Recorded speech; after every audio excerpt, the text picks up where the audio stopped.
para pemirsa, kumaha damang sonten ieu Warta TV Sunda bade ngiringan waktu seluang siang ieu sareng abdi Devita Maharani sareng rekan abdi Cornelia Cahyaning Tias anu bakal marengan anjeun dina sababaraha menit kaharep pikeun ngabahas warta anu faktual sareng terpercaya.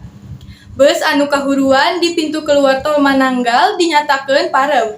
Jumlahna aya 4 mobil pemadam kebakaran dikintukeun ka TKP.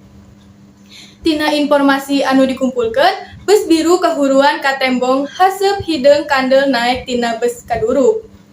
Kahuruan bus lumangsung kira-kira jam 14.00 WIB. Seuneu tiasa parem saatos 30 menit. Henteu aya korban jiwa, sadaya panumpang selamat. Bus langsung diungsikeun ti lokasi kahuruan. Balukar bus biru kahuruan petugas tol ngahaja nutup gerbang tol 1, 2, jeung 3 supaya kendaraan teu ngaliwat.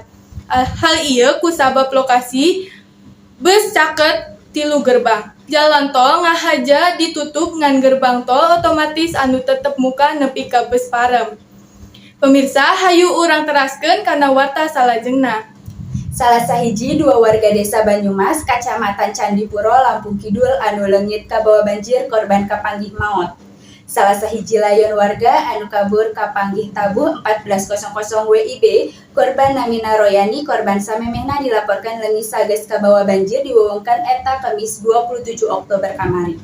Korban kapanggih ku tim SAR gabungan Basarnas jeung Dinas Pemadam Kebakaran Lampung Selatan. Kira-kira 300 meter di lokasi kacaritakeun kabur. Ayeuna jenazah parantos diserahkeun ku kalawarga pikeun dikubur.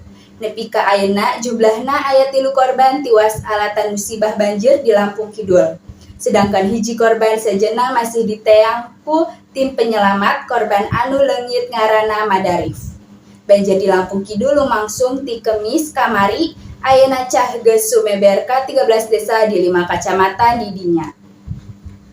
Ieu wartos sakaligus nutup rapat urang siang ieu simkuring Cornelia Cahyaning Tias sareng Devita Maharani ngawakilan baraya sadayana pamedelan Wilujeng Enjing.